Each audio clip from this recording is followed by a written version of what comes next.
Good morning, students. Welcome to Learners Academy. Good morning. Okay. So exercise number 3.6 बातें बिल्कुल बंद, जिसमें special type की इक्वेशंस को हम सॉल्व कर रहे थे और कर चुके हैं सारे क्वेश्चंस कर चुके हैं कल तक।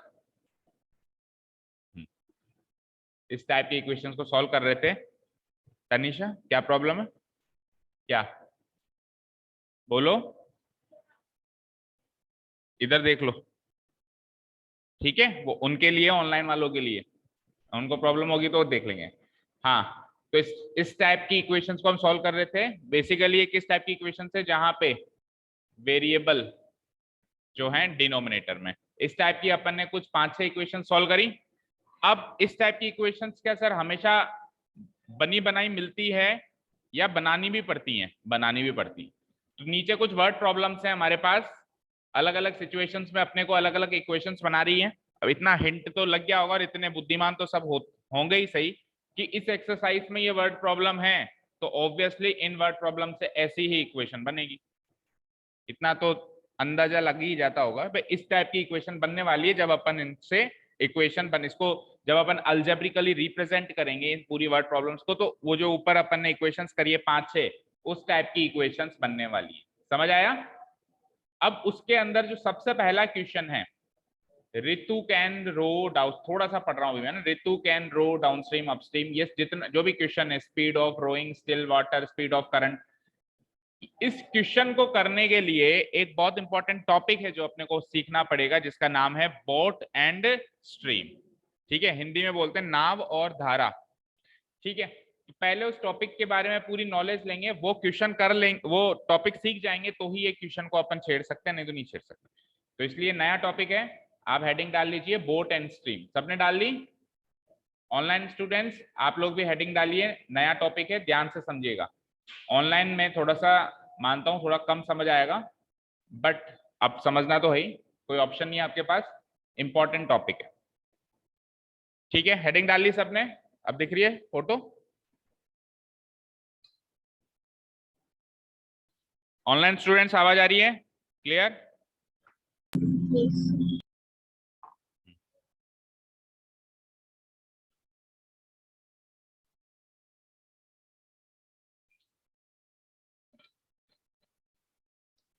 चलो स्टार्ट करते हैं एक एग्जांपल से। श्रेष्ठ, आप साइकिल चलाते हो? तो जब हम साइकिल चलाते हैं तो आपने एक्सपीरियंस किया होगा, and all of you must have experience, कभी ना कभी तो किसी ने साइकिल चलाई होगी और तुम भी चला ही रहे हैं, करीब करीब सारे लोग। कुछ अमीर लोग स्कूटी पे आ जाते हैं, ठीक है, बाकी साइकिल चलानी चाहिए सबको, है ना? ओके ठीक है। तो साइकिल चलाते टाइम कई बार आपने ऐसा एक्सपीरियंस किया होगा कि सामने से हवा आती है, आती है, क्या होता है फिर? जोर लगाना पड़ता है, या कई बार तो हवा इतनी तेज है कि गिर ही जाते हैं हम। होता है ऐसा? अब वो साइकिल 2 पहियों की, अगर बाई द वे साइकिल 4 पहियों की होती, लेटर से कोई व्हीकल होता 4 पहियों का, तो हवा कई बार इतनी तेज भी हो सकती है कि साइकिल पीछे जाए, हो सकती है ना? अब वो 2 पहियों वाली में तो पॉसिबल नहीं होता पीछे जाना, बैलेंस नहीं बैठता, बाकी 4 पहियों में तो वो पीछे भी जा सकती है। अच्छा, यही हवा पीछे से लगे तो आहा कितना मजा आता है, पैडल ही नहीं मारना, अपने आप हवा लेके चल रही है ट्यूशन पे, कमल सर के पास जाना नहीं है मुझे, कमल सर के पास, तो हवा लेके चल रही है। होता है ना कई बार ऐसा? होता है, सबके साथ हुआ होगा, नहीं हुआ? हवा, मैं ऐसा नहीं कह रहा हूं कि पूरा ही हवा लेके चल रही है, लेकिन कई बार हल्का सा तो फील होता है कि हाँ पीछे से कुछ प्रेशर आ रहा है, तो थोड़ा सा जोर कम लगाना पड़ रहा है। ठीक है, थोड़ा सा जोर कम लगाना पड़ रहा है, जो पैडल हम लगा रहे थे वो धीरे धीरे लगाने से हमारा काम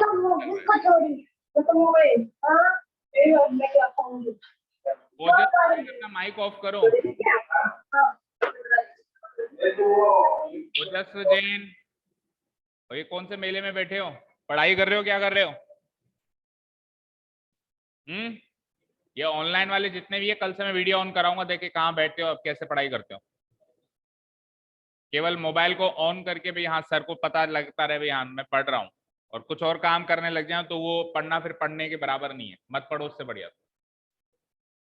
हाँ, तो हम क्या बात कर रहे थे कि पीछे से प्रेशर लगता है तो हमारा काम आसान होता है, या मैं यूं कहूं पीछे से प्रेशर लगता है तो हमारा जो भी व्हीकल है, जैसे साइकिल है या कोई भी व्हीकल है, उसकी स्पीड थोड़ी सी बढ़ जाती है, और सामने से प्रेशर लगता है तो स्पीड कम हो जाती है। मानते हो? बस इसी टॉपिक पे बेस्ड है एक कॉन्सेप्ट, बोट एंड स्ट्रीम। अब यहाँ पे इस पूरी चीज को बोट में लेके चलो। देखो, हम आप लोग बोट में भी बैठे होंगे सब लोग, है ना?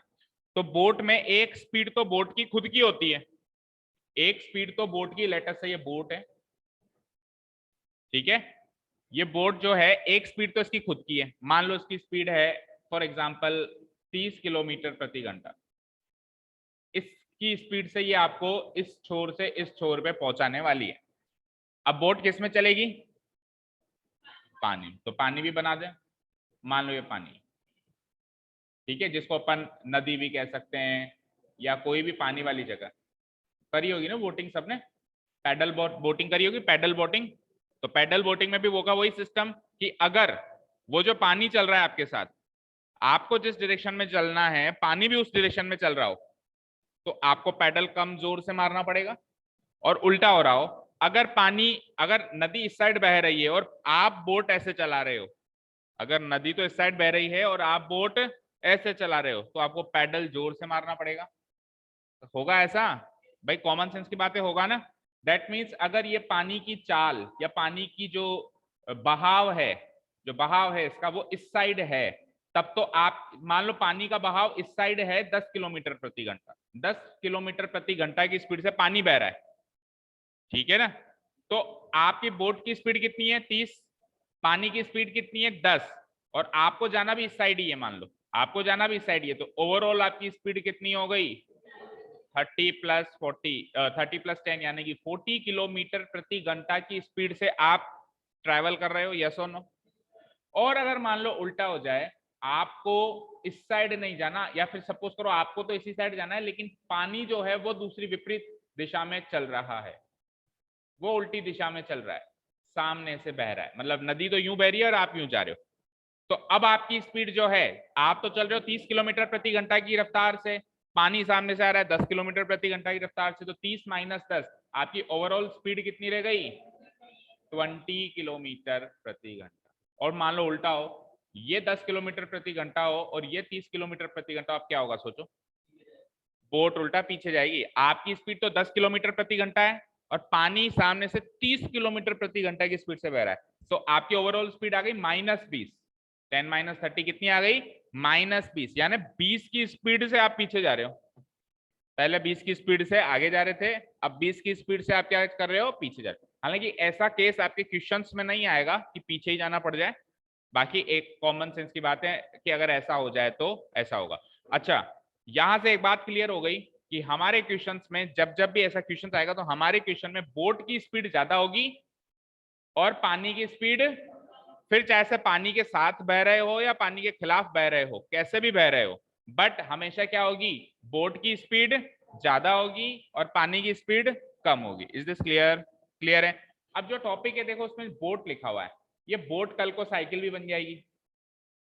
भाई यही एग्जाम्पल साइकिल में भी चल सकता है ना, भाई आप साइकिल चला रहे हो और पानी की जगह हो सकता है एयर आ जाए या विंड आ जाए, तूफान आ जाए, तूफान की भी एक स्पीड हो, तो ये कॉन्सेप्ट वहां पे भी कैरी फॉरवर्ड कर लोगे।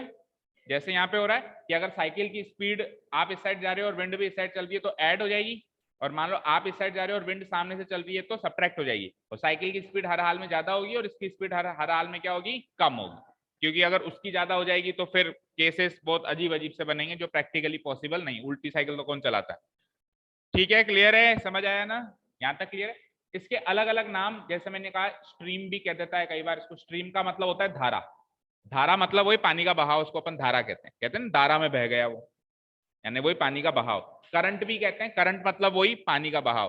कई बार रिवर भी कह देगा, कई बार वाटर भी कह देगा, कुछ भी कह देगा, सब यही है, कुछ भी कह देगा सब यही है। और इधर बोट कह देगा या कुछ और कह देगा, कई बार ऐसे भी कह देगा कि राम बोट में बैठा है, राम बोट में बैठा है और राम की स्पीड है, तो राम की स्पीड थोड़ी ना, राम थोड़ा ना भाग रहा है, उसके बोट की स्पीड है। समझ में आई बात? उसके बोट की स्पीड है, और फिर साथ में आपको पानी की स्पीड भी बताएगा, नदी की स्पीड भी बताएगा। सारी बातें क्लियर है क्या? ठीक है। अब इसको जब अपन मैथमेटिकली सॉल्व करते हैं लीनियर इक्वेशंस में, तो बोट की स्पीड को हमेशा x मान लेते हैं। क्या मान लेते हैं? और स्ट्रीम, करंट, वाटर, धारा, पानी, जो भी वो वर्ड कह रहा हो, उसकी स्पीड को क्या मान लेते हैं? y मान लेते हैं। Is this clear? अब एक और चीज, जब आप धारा के साथ चल रहे हो, दैट मीन्स पानी के साथ चल रहे हो, तो उस सिचुएशन को बोला जाता है डाउन स्ट्रीम चलना। क्या बोलो? डाउन स्ट्रीम मतलब वही धारा, डाउन मतलब, डाउन का मतलब जब अपन डाउन चलते हैं तो अपनी स्पीड ज्यादा होती है, जैसे पहाड़ से अपन डाउन आए स्पीड ज्यादा होगी, अप जाएंगे तो स्पीड कम होगी। तो कनेक्ट, रिलेट कर पा रहे हो ना? डाउन स्ट्रीम मतलब पानी के साथ बहना, ठीक है। और जब पानी सामने से और हम पानी के खिलाफ चल रहे हैं, उसको क्या कहते हैं? अपस्ट्रीम चलना। कैसे चलना? अब उस सिचुएशन को क्या कहते हैं? अपस्ट्रीम चलना। अप मतलब अप, स्ट्रीम मतलब स्ट्रीम सामने, या वो बहाव सामने।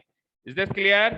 तो अब मुझे बताओ, डाउन स्ट्रीम में क्या हो जाएगा? x प्लस वाई हो जाएगी स्पीड, दोनों की स्पीड जुड़ जाएगी क्योंकि पानी के साथ चल रहे हो। और अपस्ट्रीम में क्या हो जाएगी? x minus y speed. तो ये कुछ जनरल अजम्पशंस हैं जो इस तरह के हर एक क्वेश्चन में आपको अप्लाई करने हैं। क्वेश्चन स्ट्रीम एंड बोट का दिखते ही पहला काम क्या करना है? बोट की स्पीड को x, धारा की स्पीड को y, downstream speed x plus y, upstream speed x minus y, चार चीजें तो क्वेश्चन पढ़ते ही मान लेनी है। ठीक है, क्लियर है? तो यहाँ पे अपन कुछ नोट्स लिख लेते हैं। In these type of questions, in these type of questions, और फिर सीधा चलते हैं question. in these type of questions, the speed of the boat is assumed as x, और यूनिट कुछ भी हो सकता है, किलोमीटर पर आर जनरली बोला जाता है, तो किलोमीटर पर आर लगा देते हैं। वैसे तो कुछ भी हो सकता है, but generally speed kilometre per hour में ही नापी जाती है, तो x kilometre per hour. And the speed of the stream oblique water oblique river oblique current is assumed as अभी कुछ और शब्द भी आ सकते हैं ना, is assumed as y kilometre per are.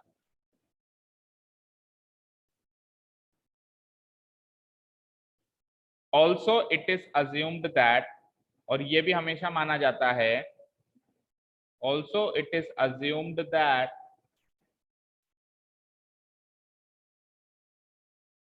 और क्या माना जाता है? assumed that x is greater than y। ये भी हमेशा माना जाता है कि जो x है वो y से क्या होगा? हमेशा बड़ा होगा, यानी कि बोट की स्पीड जो होगी वाटर की स्पीड से ज्यादा होगी, ये भी मान लिया जाता है। ठीक है, यहां तक लिख लिया? ठीक है, तो अब आप डालिए दो नई तरह की speeds. Now down stream speed कैसे निकालेंगे? डाउन स्ट्रीम स्पीड, ठीक है। Down stream speed, down stream speed का मतलब शॉर्ट में लिख लीजिए, धारा के साथ, यानी कि बहाव के साथ, धारा के साथ में, धारा के साथ दिशा में, धारा की दिशा में या धारा के साथ वाली दिशा में, ठीक है ना? तो ये स्पीड कितनी होती है? हमेशा x plus y kilometre per hour, क्योंकि दोनों की स्पीड जुड़ गई ना, आपकी स्पीड भी जुड़ गई और धारा की स्पीड भी साथ में जुड़ गई। तो कोई कहे कि आपकी नेट स्पीड कितनी आई, तो दोनों की स्पीड का जोड़ कर दो। एंड अपस्ट्रीम स्पीड,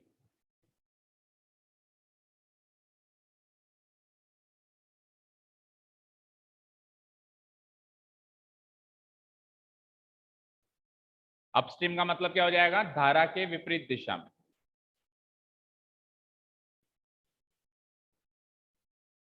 धारा के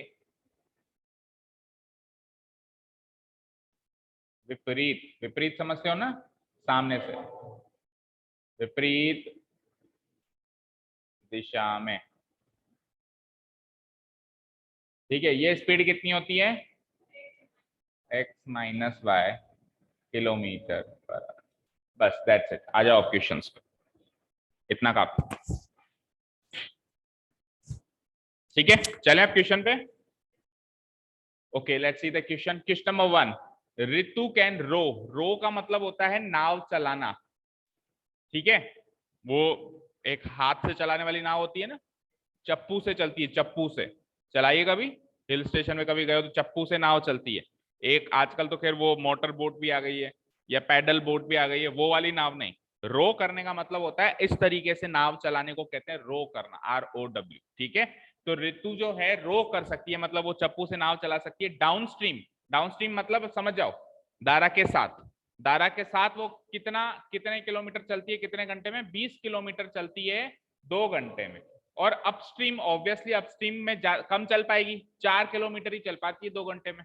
देखो टाइम वही है 2 घंटे, लेकिन धारा के साथ जब चलती है तो कितना डिस्टेंस कवर कर लेती है, 20 किलोमीटर। और धारा के जब खिलाफ चलती है, विपरीत चलती है, तब वो कितना कवर कर पाती है, मात्र 4 किलोमीटर ही कवर कर पाती है। स्पीड कम हो गई ना।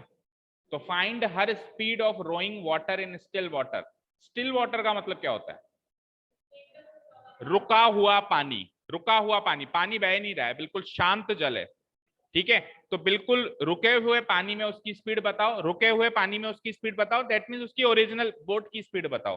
और उसके बाद करंट की स्पीड बताओ, मतलब पानी की स्पीड भी बताओ। मतलब वो पानी ना तो इधर बहे ना इधर बहे, बिल्कुल रुका हुआ हो। तो अब तो आपकी जो खुद की स्पीड है वही आपकी नेट स्पीड है, तो वो स्पीड बताओ, एक तो रुके हुए पानी में स्पीड बताओ, या फिर speed of the current, current बताओ। ठीक है ना, क्लियर है। तो उसकी स्पीड, खुद की जो स्पीड है इन स्टिल वाटर, उसको तो क्या मान लेंगे x, और करंट की स्पीड को क्या मान लेंगे y। ऐसा ही बताया। चलो स्टार्ट राइटिंग, करते हैं क्वेश्चन सॉल्व।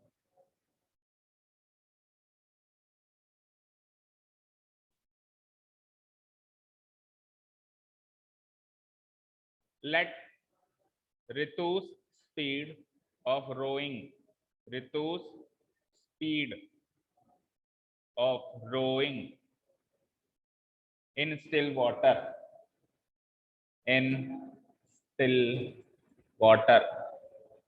अब वैसे तो ये अंडरस्टूड है, मैंने क्या हर एक टाइप के इस क्वेश्चन में एक्स उसको मानते हैं वाई उसको मानते हैं, लेकिन क्वेश्चन में लिखेंगे जरूर हम। ऐसे नहीं कि तो अंडरस्टूड है ना, फिर भी लिखेंगे है ना। In still water be x kilometre per our.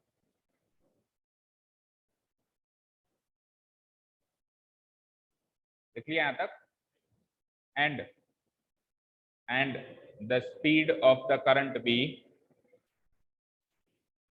Speed of the current be what, y kilometre per hour.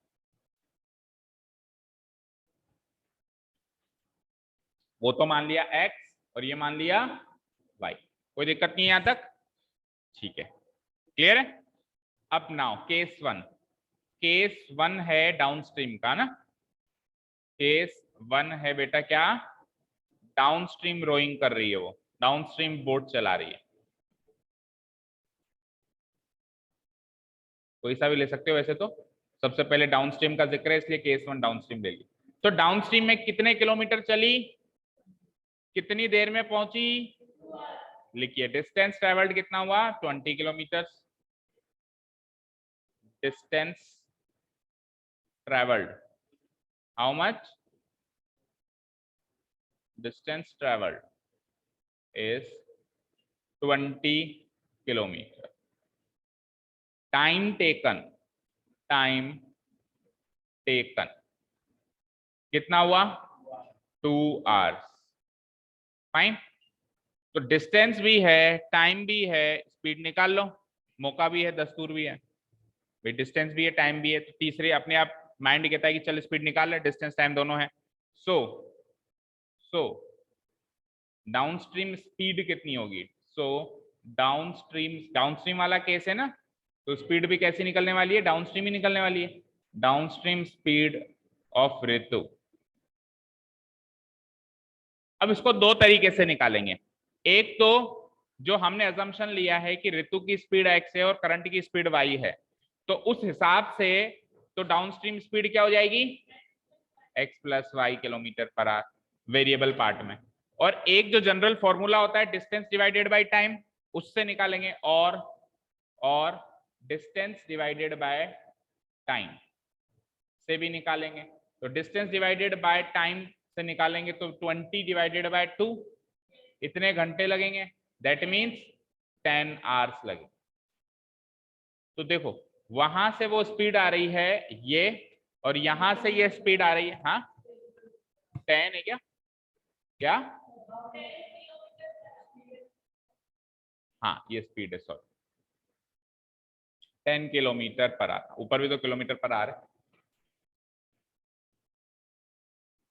ठीक है। तो टॉपिक के हिसाब से तो स्पीड ही आ रही है, और जो क्वेश्चन में क्वांटिटीज गिवन है उसके हिसाब से स्पीड ये आ रही है, तो इसकी वैल्यू इसके बराबर हो जाएगी, बन गई equation, that is x plus y equal to 10, equation number 1। चलो केस 2 अपने आप बनाओ, इक्वेशन 2 भी अपने आप बनाओ, शुरू हो जाओ विथ प्रॉपर स्टेप्स, जल्दी से। देखो बेटा केस 2 इसी में चेंजेस करता हूं ताकि आपको अच्छे से समझ में आए चीजें। केस 2 में सबसे पहला चेंज क्या करोगे, 1 को 2 बनाओगे। दूसरा चेंज क्या करोगे, डाउन को अप करोगे, अपस्ट्रीम, ठीक है। अब की बार डिस्टेंस ट्रेवल कितना कहा उसने, 4, और टाइम तो वही था, फालतू ही मिठाया, ठीक है। अब डाउनस्ट्रीम स्पीड की जगह क्या निकालने वाले हैं अपन, अपस्ट्रीम स्पीड। तो कॉन्सेप्ट के हिसाब से तो वो स्पीड क्या होनी चाहिए, x माइनस वाई। भाई ऋतु की स्पीड में से धारा की स्पीड घट जाएगी तो नेट स्पीड आएगी, अपस्ट्रीम स्पीड कहते हैं जिसको, शब्द जो कहा गया है क्या कहा गया है, अपस्ट्रीम स्पीड कहा गया है। लेकिन जो चीजें हमको गिवन है, जो आंकड़े हमको गिवन है, डेटा गिवन है, उस डेटा के हिसाब से डिस्टेंस डिवाइडेड बाय टाइम करेंगे, तो यानी कि 4 डिवाइडेड बाय 2 करेंगे, which will come out to be 2 kilometre per hour. So यहां से दूसरी इक्वेशन बन जानी है, हमारी स्पीड x माइनस वाई और उनके डेटा के हिसाब से जो स्पीड मिली वो क्या मिली, 2।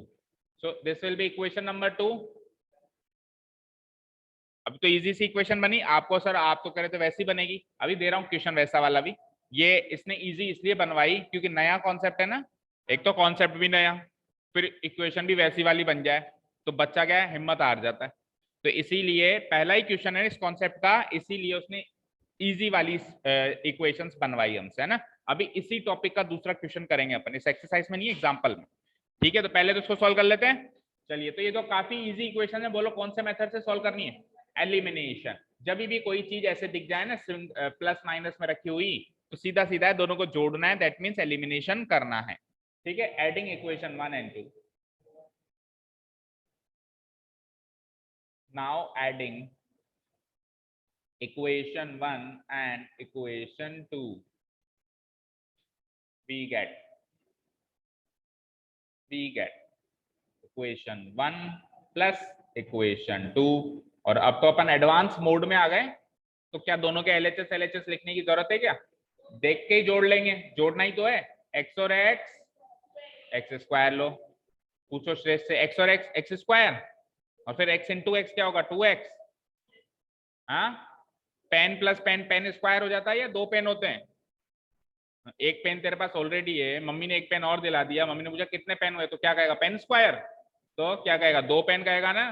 तो x और x 2x, क्या हुआ, गलती हो गई है, क्षमा कर दो प्रभु। हाँ इधर देखो, प्लस वाई माइनस वाई, एक पेन था वही ले गई मम्मी, क्या है, 0, कैंसिल हो गए, मतलब 0 वाई है, 0 वाई को लिखने की जरूरत नहीं, मतलब कोई वाई है ही नहीं, ओके। RHS भी है भाई, उसको मत भूल जाना, इक्वल टू, ऐसे मत कर देना सर आप जुड़वा रहे हो ना, तो इक्वल टू 2 हम जोड़ रहे हो तो सारे ही जोड़ो, ऐसा नहीं, वो साइन है ना, वो बैलेंस करने का साइन है, वो उधर ही रहेगा। 10 और 2 12, तो 2x की वैल्यू 12, तो यहां से x की वैल्यू निकलती है 12/2, which is equal to what, 6। एक बार x निकला, कहीं भी पुटअप करो, फर्स्ट में पुटअप कर दो। नाउ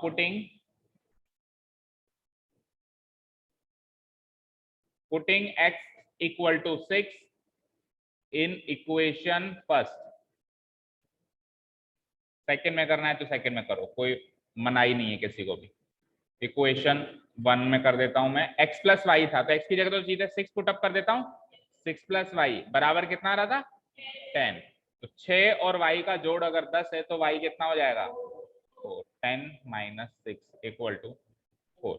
ठीक है, तो एक बार सॉल्यूशन फॉर्म में लिख देता हूं मैं, देयरफॉर x कॉमा y, मतलब यूनिक सॉल्यूशन फॉर्म में x कितना आया 6, y कितना आया 4, और लास्ट में क्लोजिंग स्टेटमेंट्स में वर्ड प्रॉब्लम्स की तरह लिखेंगे इसको। हेंस क्या पूछा था उसने, Ritu speed of rowing in still water, speed of current. देखो जो पूछता है उसी को x और y मानते हो, तो एक तरीके से मैं कह सकता हूं जिसको x और y माना था वही तो स्टेप्स घूम फिर के वापस आती है नीचे। ठीक है, hence Ritu speed of rowing in still water, जिसे हमने x माना था किसी जमाने में, आज उस x की वैल्यू है हमारे पास 6 किलोमीटर प्रति घंटा, and the speed of the current, speed of current जिसे हमने किसी जमाने में y माना था, आज उस y के असली दर्शन हो गए 4 kilometre per our. Is this clear? पीछे देखो, चेक करो आंसर, फिर जस्टिफाई करते हैं और अगला क्वेश्चन करते हैं इसी का।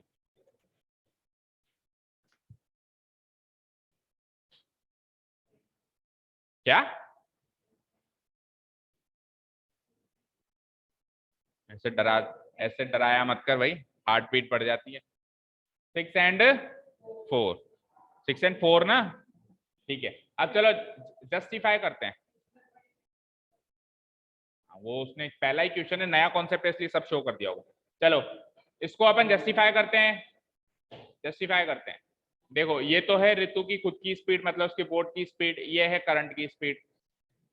कितनी कितनी निकाली आपने, 6 और 4 kilometre per our, kilometre per our.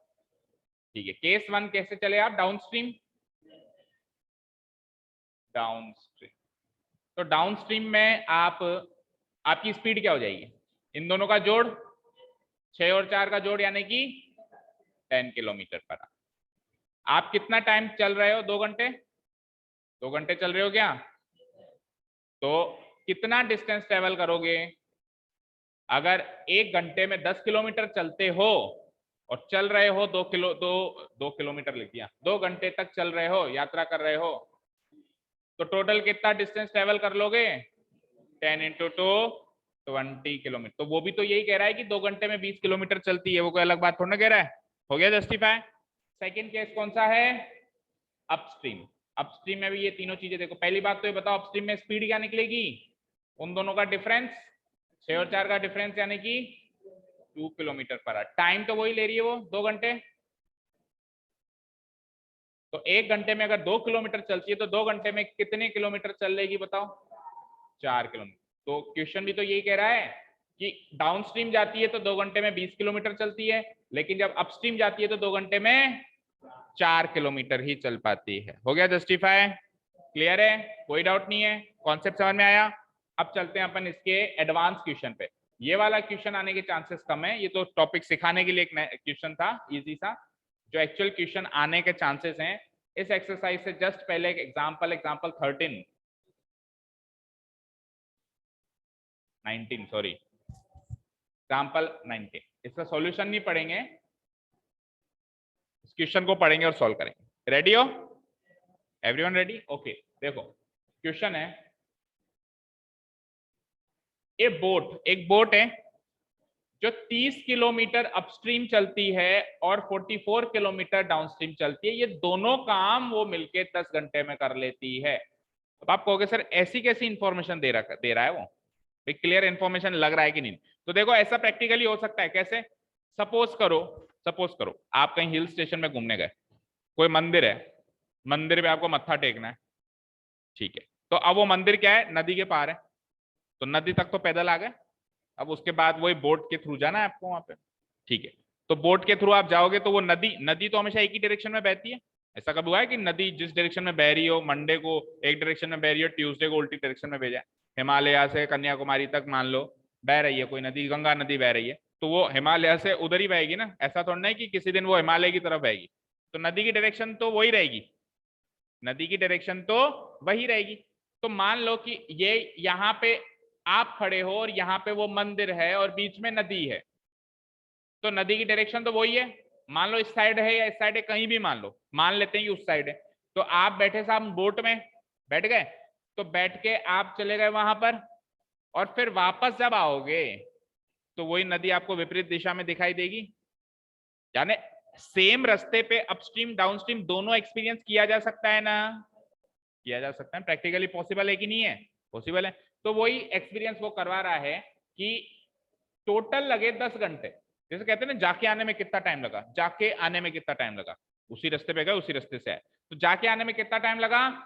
अब कितना गए कितना आए, 30 किलोमीटर तो अपस्ट्रीम गए और 44 किलोमीटर डाउनस्ट्रीम गए। दोनों काम करने में कितना टाइम लगा, 10 घंटे। ये केस 1 है, ये केस 1 है। केस 2 क्या कहता है, अब की बार 13 घंटे ले लो, 10 घंटे ना लो, कितने लो, 13 घंटे। टोटल टाइम कितना ले रहे हो, 13 घंटे। लेकिन 13 घंटे में क्या क्या काम कर रहे हो, 40 किलोमीटर अपस्ट्रीम जाके आ रहे हो और 55 किलोमीटर डाउनस्ट्रीम जा रहे हो।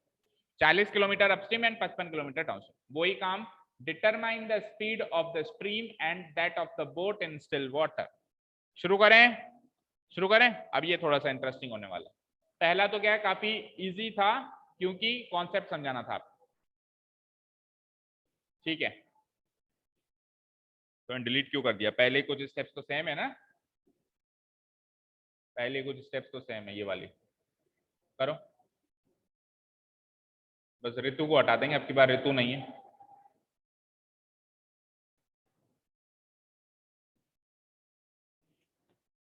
ऋतु को हटा देता हूं।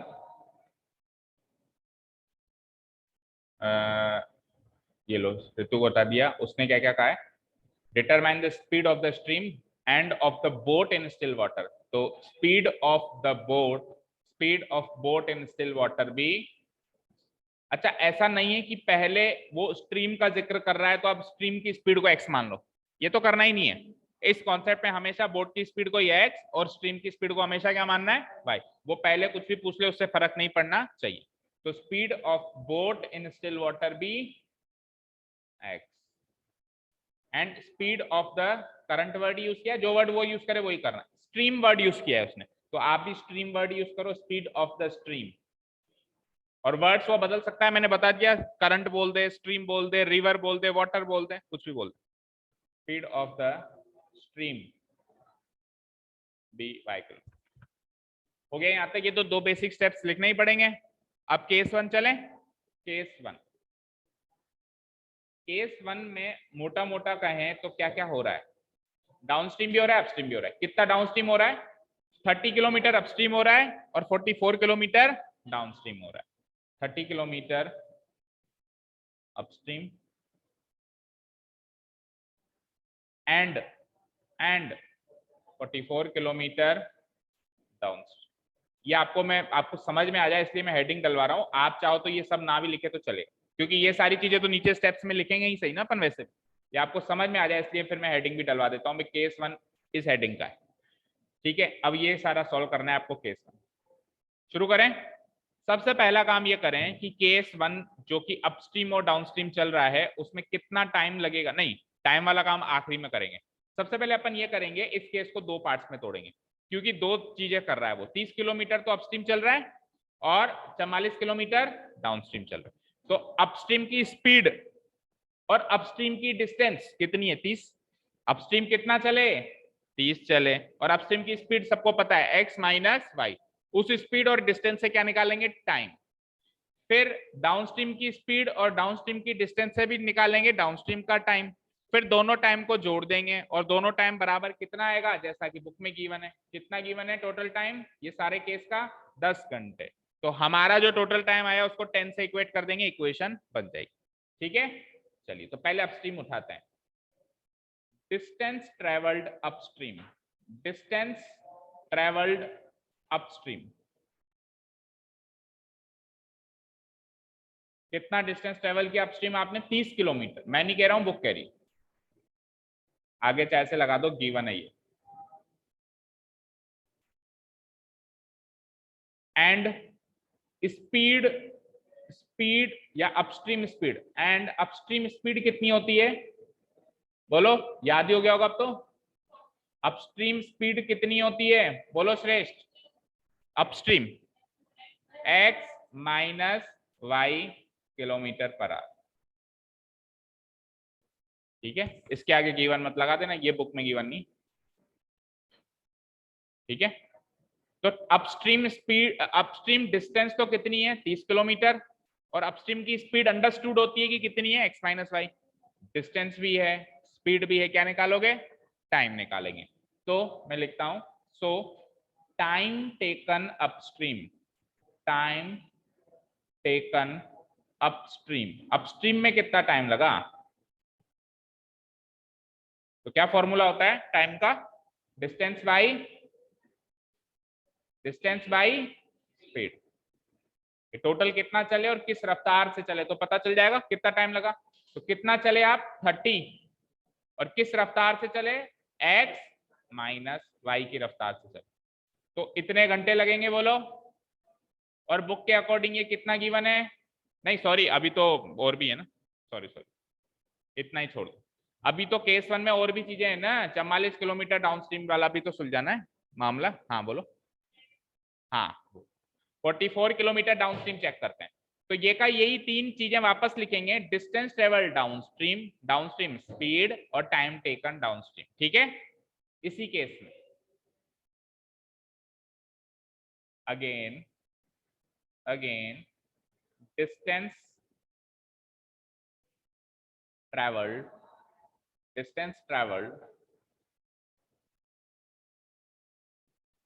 डाउनस्ट्रीम।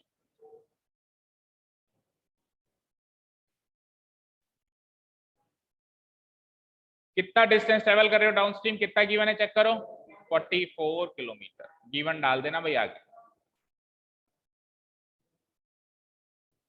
जगह नहीं है यहाँ लिखो गिवन। हाँ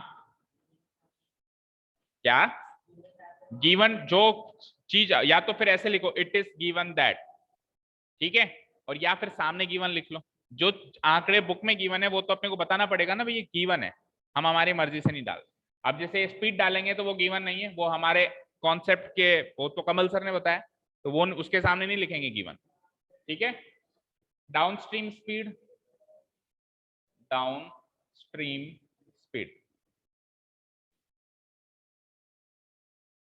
तो डाउनस्ट्रीम स्पीड क्या होती है, किलोमीटर पर आवर। तो फिर टाइम टेकन कितना हो जाएगा, सो time taken downstream.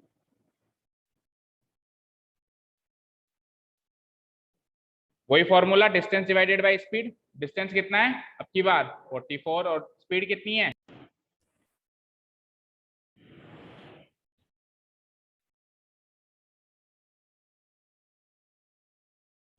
This much of hours 44 divided by x plus y, this much of hours. यहां तक क्लियर है सारा, ठीक है बोलो।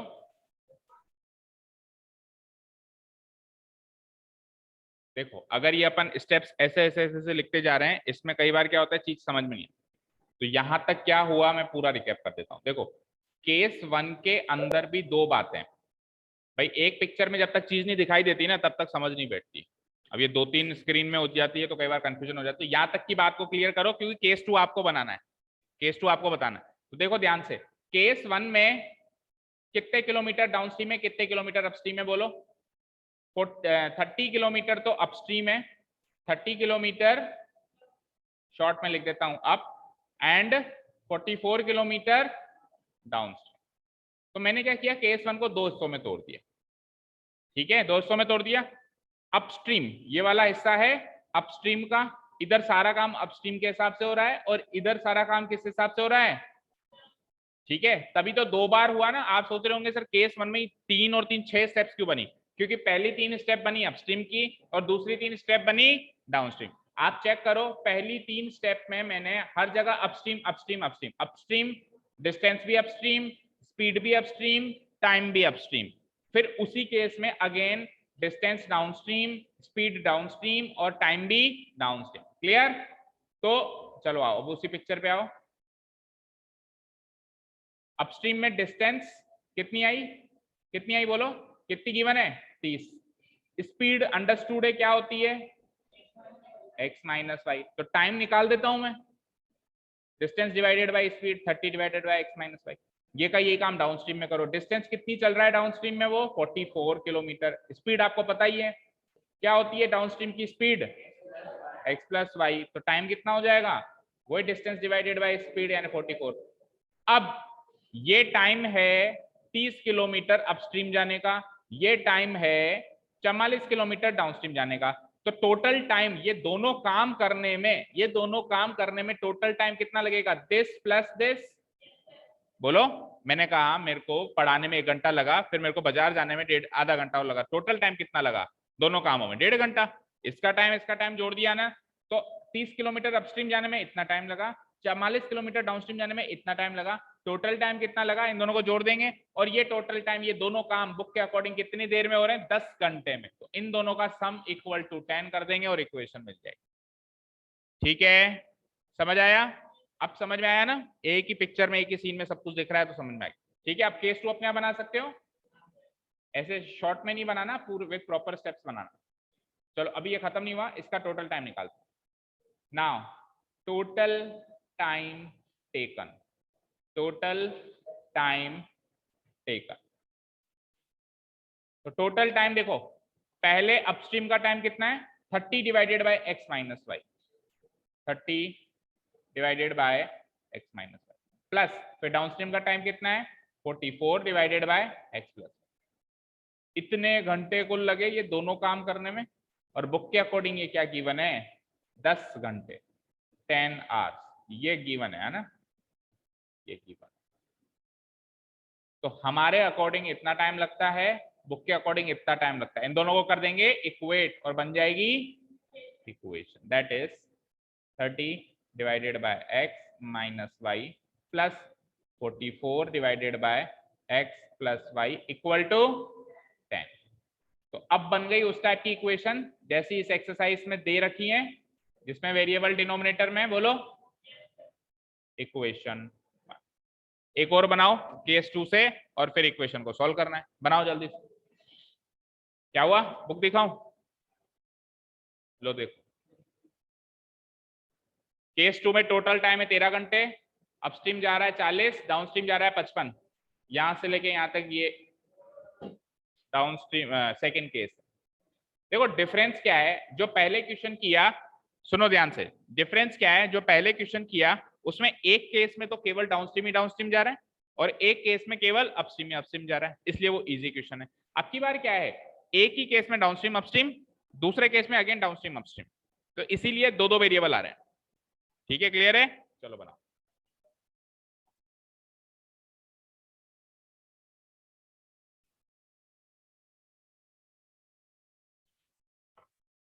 केस 2 बनाओ फटाफट।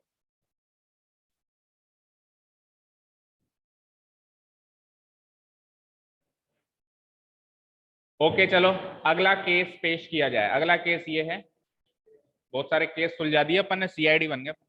चलो अगला केस क्या है हमारे सामने? 13 घंटे 40 किलोमीटर अपस्ट्रीम 55 किलोमीटर डाउनस्ट्रीम। उसी में चेंजेस कर रहा हूं ताकि आपकी अंडरस्टैंडिंग अच्छी बनी रहे। ये लो केस 2, आप चेंजेस करवाओ फटाफट। केस 2 कितने किलोमीटर अपस्ट्रीम है? 55। ओके, कितने किलोमीटर डाउनस्ट्रीम जा रहा है? एग्जैक्ट 40। ओके ठीक है साहब। तो पहले अपस्ट्रीम वाला केस ले लेते हैं। अपस्ट्रीम वाले केस में 55 किलोमीटर तो डिस्टेंस ट्रेवल हुई, स्पीड तो वही रहेगी। अरे यार क्या आप देख के भी नहीं सही लिखवा सकता? अपस्ट्रीम 40 है और डाउनस्ट्रीम 55। हाँ, तो डिस्टेंस ट्रेवल्ड अपस्ट्रीम कितनी हो जाएगी? 40। अपस्ट्रीम स्पीड तो वही रहेगी x माइनस वाई, वो चेंज नहीं होगी। तो टाइम क्या हो जाएगा? 40 divided by x minus y. चलो डाउनस्ट्रीम कितना ट्रेवल किया आपने? 55। डाउनस्ट्रीम कितना ट्रेवल किया? 55। स्पीड वही डाउनस्ट्रीम की x प्लस वाई, तो टाइम टेकन कितना हो जाएगा? 55 divided by x plus y. तो टोटल टाइम के टेकन हो जाएगा आपका उसका कितना है 40 और इसका कितना है 55, 40 55 और बुक के अकॉर्डिंग ये टोटल टाइम कितना गिवन है 13 आवर्स। बन गई equation number 2, that is 40 divided by x minus y plus आगे क्या है 55 divided by x plus y equal to 13। देखो जब आप ये दो इक्वेशंस बना रहे हो तो आप एक चीज का ध्यान रखना कि अगर आपने इधर फर्स्ट टर्म में x माइनस वाई को नीचे लिया है तो इधर भी x माइनस वाई को नीचे लो ताकि कंपेयर कर सको। करने में तो आप ये भी कर सकते हो कि डाउनस्ट्रीम पहले ले लो और अपस्ट्रीम बाद में ले लो और ऐड ही तो करना है दोनों टाइम, करने में वो भी कर सकते हो, लेकिन फिर अगर आप इसको यहाँ लिखोगे तो कंपेयर करने में आपको दिक्कत आएगी। तो x माइनस वाई की जगह अगर आपने पहले अपस्ट्रीम लिया है तो इधर भी पहले अपस्ट्रीम लो, अगर आपने बाद में डाउनस्ट्रीम लिया है तो इधर भी बाद में डाउनस्ट्रीम लो। उससे क्या होगा x माइनस वाई पहले आएगा तो इधर भी x माइनस वाई पहले आएगा, x प्लस वाई बाद में तो उधर भी x प्लस वाई बाद में। अच्छा कॉमन चीज बताओ, into 1 divided by x minus y into 1 divided by x, जैसे अपन कर रहे थे इक्वेशन को सॉल्व। तो 1 divided by x minus y को क्या ले लेते हैं, let us assume 1 divided by x minus y be a and 1 divided by x plus y be b। ऐसा करने से इक्वेशन 1 कन्वर्ट हो जाती है। इक्वेशन 1 क्या है 30 divided by x minus y, तो 30 divided by x minus y को क्या लिख सकते हो 30 into 1 divided by x minus y plus आगे क्या है 44 divided by x plus y, ये क्या हो जाएगी 44 into 1 divided by x plus y equal to क्या है 10। इक्वेशन 1 में 10 है तो ये इक्वेशन बन गई। 1 divided by x minus y को a लिया है तो 30a plus 44b equal to 10। This will be my equation number 3। क्या अच्छा छोटी करना चाह रहे हो ले लो फिर, चलो छोड़ो एक ही बात है, ज्यादा कोई फर्क नहीं पड़ेगा, तो ये तो कॉमन है। इक्वेशन नंबर 2 चेक करते हैं। तो इक्वेशन नंबर 2 में यहाँ 40 है ना, 40 इंटू 1 डिवाइडेड बाई x, अगर किसी को अगर छोटी करना है इक्वेशन 2 कॉमन लेना है तो ले लेगा। 55 into 1 divided by x plus y equal to 13। So 40a plus 55b बराबर 13। ये हो गई चौथी इक्वेशन। इसके आगे का काम अपने आप कर सकते हो ना, तो करना है और फिर वीडियो से चेक करना है जो काम दे रखा है आपको। तो ये तीसरी चौथी इक्वेशन हो गई। इन दोनों को सॉल्व करेंगे तो हमको a और b की वैल्यू मिलेगी, लेकिन वो हमारा फाइनल आंसर नहीं होगा। a और b की वैल्यू से x और y की वैल्यू निकालनी है, अगेन डी सब्स्टिट्यूशन करके जो x और y की वैल्यू निकलेगी वो हमारा फाइनल आंसर होगा।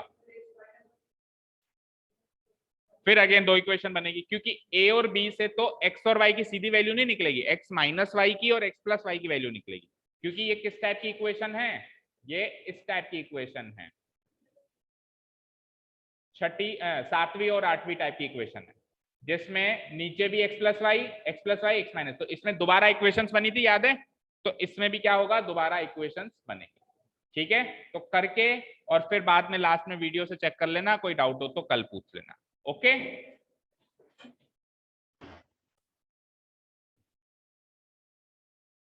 ओके बच्चों, चलो आगे का सॉल्यूशन देखते हैं। हमारे पास दो इक्वेशंस आ चुकी हैं ए और बी की फॉर्म में। पहले सब सारे बच्चे अपने आप से इसको सॉल्व करने की कोशिश करेंगे और फिर उसके बाद सॉल्यूशन देखेंगे। अगर उनको कोई प्रॉब्लम होती है तो वीडियो को रेफर करेंगे, but first of all you should try by yourself and then come to this video if you feel any doubt. Okay so let's see, जो बच्चे आ चुके हैं मतलब जिनको डाउट है, देखो ये दो इक्वेशंस है ना। अब इसमें देखो इन दोनों इक्वेशंस को सॉल्व करना है using any of the method from substitution, cross multiplication and elimination. तो ऑब्वियसली यहाँ पे देखो एलिमिनेशन तो काफी डिफिकल्ट रहेगा, एलिमिनेशन के लिए तो फिर दोनों इक्वेशंस बनानी पड़ेगी। तो सबसे सही जो तरीका होना चाहिए यहाँ पे वो होना चाहिए सब्स्टिट्यूशन का, या फिर क्रॉस मल्टीप्लिकेशन भी कर सकते हैं, पर चलो अपन सब्स्टिट्यूशन करते हैं। तो सब्स्टिट्यूशन के लिए इक्वेशन नंबर 3 में से मैं वैल्यू निकाल देता हूँ ए की। इक्वेशन नंबर 3 से ए की वैल्यू निकालेंगे हम लोग। Equation 3 is 30a plus 44b, तो 30a plus 44b equal to what, equal to 10। तो यहां से पहले 30a की वैल्यू आएगी, फिर a की वैल्यू आएगी। 30a की वैल्यू हो जाती है 10 minus 44b, and then a की वैल्यू हो जाती है 10 माइनस 44b डिवाइडेड बाय 30। ठीक है, इसको इक्वेशन 4 में सब्स्टिट्यूट कर देते हैं। नाउ सब्स्टिट्यूटिंग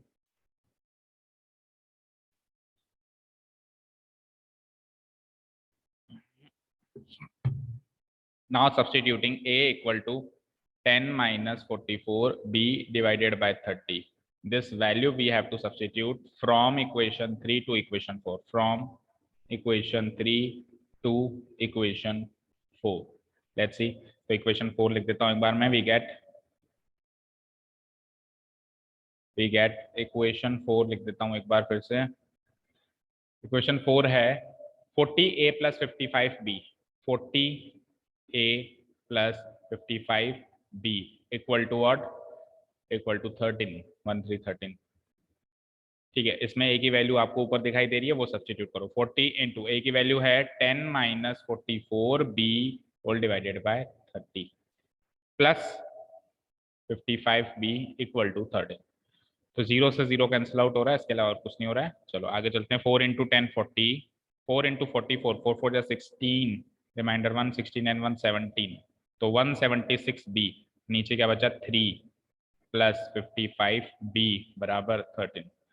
चलते हैं आगे, 3 को एलसीएम ले लेता हूँ। so it is 40 minus 176b, तो as it is plus 3 into 55 भी करेंगे, 3 5 15, 115 एंड 116, 165b और ऐड होगा इक्वल टू 13। ठीक है साहब, अब इन दोनों को पहले सोल्व कर लो। माइनस 176b और प्लस 165b, तो ये आ जाएगा 6 में से 5 गया, एक 7 में 6 गया, माइनस का 11b, माइनस का 11b, और 40 तो है ही सही, 40 माइनस 11b, और ये काम करो 3 को वहां भेज दो, 3 को वहां भेज देते हैं, तो 13 इंटू 3 इट बिकम्स 39। तो अब माइनस 11b की वैल्यू आ जाती है 39, और 40 उधर ले जाओ, 39 minus 40 which will give me -1। So finally b की वैल्यू आ जाती है -1 बाय -11, जो माइनस से माइनस कटने के बाद आ जाएगी 1/11। इसको वापस इक्वेशन 3 में पुटअप कर देते हैं to get the value of a। Now putting b equal to 1/11 in equation 3rd, we get equation 3rd में हमारे पास a की कुछ वैल्यू थी, क्या थी चेक करते हैं। ये रही 10 minus 44b upon 30, 10 minus 44b whole divided by 30।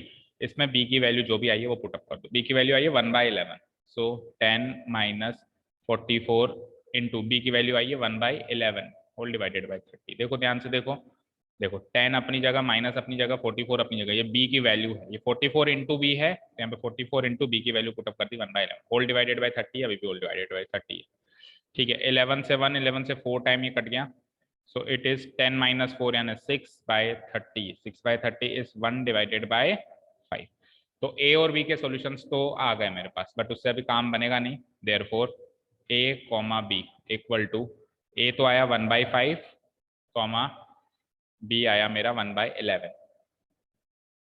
ठीक है, बट हमको तो x और y के सॉल्यूशन चाहिए, तो नाउ डी सब्स्टिट्यूशन प्रोसेस चालू करते हैं। देखो स्टार्टिंग में आ जाओ, सबसे पहले अपन ने किसको क्या माना था, ये देखो 1 divided by x minus y को a माना था, and 1 divided by x plus y को b माना था, right.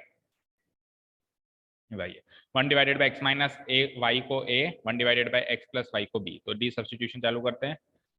1 divided by x minus y को माना था हमने a, and 1 divided by x plus y को माना था हमने b, तो that is 1 divided by x minus y, a की value 1/5, and 1 divided by x plus y, b की वैल्यू 1/11। ओके, तो क्रॉस मल्टीप्लाई करेंगे, x minus 1 into 1 will give me x minus 1 only, ये तो x माइनस 1 ओनली, और 5 बन जा 5, and x plus y into 1 करेंगे तो भी x प्लस वाई आएगा, और 11 बन जा 11। तो यहाँ से अगेन 2 इक्वेशंस निकल के आई। मैंने आपको कहा था कि ये डिफिकल्ट मोस्ट टाइप की इक्वेशंस बनेगी, इसमें 2 बार काम करना पड़ेगा। लेकिन दूसरी बार जो इक्वेशंस बनेगी वो काफी आसान बनेगी, पिछली बार भी हमने देखा था। तो एक बार फिर मैं इन इक्वेशंस को लिख देता हूँ। So we have x minus y equal to 5 and x plus y equal to 11। ये हो जाएगी मेरी इक्वेशन 5 एंड इक्वेशन 6। इसलिए मैंने उसमें एलिमिनेशन नहीं लगाया, नहीं तो फिर अभी ये 7वीं 8वीं होती है, अब 2 तो उधर ही बन जाती है हमारी, है ना। चलो अब एलिमिनेशन लगा दो, ऊपर सब्सटीट्यूशन लगाया, अब एलिमिनेशन लगा दो, क्योंकि -y से +y इजीली ऐड करने पे कट जाएगा। तो ऐड कर देते हैं equation 5 and equation 6। Now adding equation 5 and equation 6 we get तो ऐड कर देता हूं मैं इक्वेशन 5 प्लस इक्वेशन 6 इम्प्लाइज, तो चेक करो x प्लस एक्स क्या हो जाएगा 2x, ठीक है। -y प्लस वाई तो कट गया, कुछ नहीं आएगा, इक्वल टू 5 प्लस 11 क्या आ जाएगा 16। तो 2x equals to 16। From here on we get the value of x equal to 16/2 equal to 8। इसको 5 में पुटअप कर देता हूँ या 6 में पुटअप कर देता हूँ, 6 में पुटअप कर दो। चलो now putting x equal to 8 in equation 6 we get equation 6 लिखते हैं एक बार। इक्वेशन 6 है x plus y equal to 11, x plus y equal to 11। तो x की वैल्यू 8 पुटअप करें, तो 8 प्लस वाई इक्वल टू 11। तो यहाँ से y की वैल्यू आती है 11 माइनस 8 दैट इज 3। तो फाइनली हमारे पास x भी है और y भी है। देयरफॉर सॉल्यूशन फॉर्म में लिख देता हूँ, यूनिक सॉल्यूशन फॉर्म में x, y इक्वल टू x आया 8 एंड y आया 3। ठीक है साहब, बट अब आंसर तो अपने को वर्ड प्रॉब्लम टाइप में देना है, तो हमसे उसने पूछा गया था determine the speed of the stream and speed of the boat in still water. तो speed of the boat in still water को x माना गया था, hence the speed of the boat in still water, ये हमने x kilometre per our माना था और वैल्यू आ चुकी है 8। तो इसका आंसर हो गया 8 किलोमीटर पर आवर। एंड साथ में the speed of the stream भी पूछा गया था, the speed of the stream यानी कि धारा की चाल भी पूछी थी, धारा की स्पीड भी पूछी थी, उसको हमने y मानी थी और y की वैल्यू आई है 3 kilometre per hour. So this is the final answer, 8 kilometre per our and 3 kilometre per our. उसमें दूसरे सीक्वेंस में आएगा, क्योंकि पहले उसने क्या पूछा है, स्पीड ऑफ स्ट्रीम पूछा है, तो पहले आंसर हो जाएगा 3 एंड फिर आ जाएगा 8।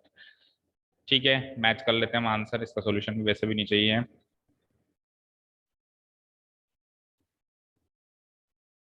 Okay, you can see hence the speed of the boat in the still water is 8 km per hour, correct, and speed of the stream is 3 km per hour, that is also correct। अच्छा, इसको justify भी कर सकते हो, देखो कैसे, question पे चलते हैं। सॉरी, जस्टिफाई करना आना चाहिए बेटा आपको, जस्टिफाई करोगे तो खुद मेक श्योर कर लोगे कि सही किया है कि नहीं किया, और उससे कॉन्सेप्ट भी स्ट्रांग बनता है। जस्टिफाई करके देखते हैं ना तो हमारा कॉन्सेप्ट स्ट्रांग होता है उससे। ठीक है, देखो हम जस्टिफाई करते हैं। लेट अस से ये तो है बोट, ये है स्ट्रीम। तो हमारी बोट की स्पीड कितनी निकाली हमने 8 किलोमीटर पर आवर, और स्ट्रीम की स्पीड कितनी निकाली हमने 3 किलोमीटर पर आवर। अब केस वन में क्या क्या हुआ, केस वन में 30 kilometre upstream, 44 kilometre downstream. 30 kilometre तो अपस्ट्रीम, तो मैं चेक करता हूँ कि 30 किलोमीटर अपस्ट्रीम में कितना टाइम लगेगा, है ना। तो 30 किलोमीटर अपस्ट्रीम चलना है अपने को, है ना। तो देखो डिस्टेंस है 30 डिवाइडेड बाय अपस्ट्रीम चल रहे हैं, अपस्ट्रीम में स्पीड का डिफरेंस करते हैं, तो 8 माइनस 3 यानी कि 5, यानी कि 6 घंटे तो इसमें लगता है। और दूसरा क्या है 44 किलोमीटर डाउनस्ट्रीम, उसी केस में दूसरा पार्ट है 44 किलोमीटर डाउनस्ट्रीम। ओके, तो 44 तो चलना है, और स्पीड क्या होगी आपकी बार, डाउनस्ट्रीम की स्पीड क्या होगी, दोनों का सम 8 + 3 11, यानी कि 4 घंटे इसमें लग गए। चेक करो, 6 घंटे 30 किलोमीटर अपस्ट्रीम चलने में लग गए और 4 घंटे 44 किलोमीटर डाउनस्ट्रीम चलने में लग गए, तो टोटल मिला के 6 और 4 10 आवर्स लगने चाहिए, और बुक के अकॉर्डिंग भी 10 आवर्स ही लग रहे हैं। देखो बोट को 30 kilometre upstream and 44 kilometre downstream 10 hours. तो पहला केस जस्टिफाई हुआ, चलते हैं केस 2 है ना। केस 2 में उसको चलना है 40 kilometre upstream. First of all 40 kilometre upstream, देखता हूँ कितने घंटे में चलेगा। चलना तो है 40 kilometre, distance divided by speed. Speed upstream की स्पीड क्या होती है, दोनों का डिफरेंस 8 - 3 यानी 5। दैट मीन्स 8 घंटे 8 आवर्स तो उसको 40 किलोमीटर अपस्ट्रीम चलने में लगेंगे। और क्या क्या चल रहा है वो 55 किलोमीटर डाउन स्ट्रीम भी इसी केस में चल रहा है। 55 किलोमीटर डाउन स्ट्रीम भी इसी केस में चल रहा है। तो चलना कितना है 55, और अब की बार स्पीड क्या होगी डाउन स्ट्रीम में ऐड कर देंगे 8 + 3 11, 5 घंटे इसमें लगेंगे। तो टोटल 8 और 5 13 घंटे, यानी कि 40 किलोमीटर अपस्ट्रीम और 55 किलोमीटर डाउनस्ट्रीम, दोनों काम करने में 13 घंटे लगते हैं। बुक के अकॉर्डिंग भी देखो, इन 13 hours it can go 40 kilometre upstream 50 kilometre. तो दोनों केस हमारे जस्टिफाई होते हैं। 10 घंटे इसमें मिले, 13 घंटे इसमें। दैट मीन्स हमारे आंसर जो है वो करेक्ट है। So this is how boat and stream के क्वेश्चन सॉल्व किए जाते हैं। ये डिफिकल्ट मोस्ट क्वेश्चन है बोट एंड स्ट्रीम का, एग्जांपल नंबर 19। इससे डिफिकल्ट नहीं आएगा, आएगा तो इतना ही आएगा, ये लास्ट डिफिकल्टी लेवल हो गया आपका ना। ठीक है, और फिर जब अपन टेस्ट लेंगे तो इस टाइप के 1-2 क्वेश्चन और आपको मैं प्रैक्टिस कराऊंगा। तो यहाँ पे हमारा एक वर्ड प्रॉब्लम सॉल्व होता है। देखो तीनों वर्ड प्रॉब्लम में 3 डिफरेंट केसेस है। यहाँ पे तो speed and boat, boat and stream वाला कॉन्सेप्ट है जो हमने खत्म कर दिया। और सेकंड में है टाइम एंड वर्क, जो हमने क्वाड्रेटिक इक्वेशंस में छेड़ा था फिर बंद कर दिया था, वो वापस से देखेंगे। और इसमें है स्पीड डिस्टेंस एंड टाइम, ये तो कई बार खैर कर लिया है, लेकिन इसमें थोड़ा सा एडवांस लेवल है स्पीड डिस्टेंस एंड टाइम। तो तीनों क्वेश्चन में 3 अलग अलग टॉपिक है। बोट एंड स्ट्रीम आज कर लिया, अब होपफुली हम कल time and work and speed distance में दोनों क्वेश्चन हम कल कर पाएंगे, क्योंकि कल जो है दोनों टॉपिक ऐसे हैं जो पहले भी कर चुके हैं। टाइम एंड वर्क भी पहले कर चुके हैं, स्पीड डिस्टेंस भी पहले कर चुके हैं, तो इसलिए पूरा कॉन्सेप्ट समझाना नहीं पड़ेगा, सीधा क्वेश्चन करेंगे। आज तो क्या था कि पूरा कॉन्सेप्ट समझाना था, इसलिए एक ही क्वेश्चन कर पाए। एक भी कहाँ किया, वैसे अपन ने 2 कर लिए ना, एग्जाम्पल भी कर लिया। चलिए, तो आज के लिए काफी है। और फिर भी अगर ये सॉल्यूशन ना समझ में आए तो एक बार कल आते ही सबसे पहले मुझसे पूछ लेंगे कि सर यहाँ से ही मुझे समझ में नहीं आया। ठीक है, otherwise we will continue with question number second का second. Okay, thank you so much for listening to us. Have a nice day. Keep learning and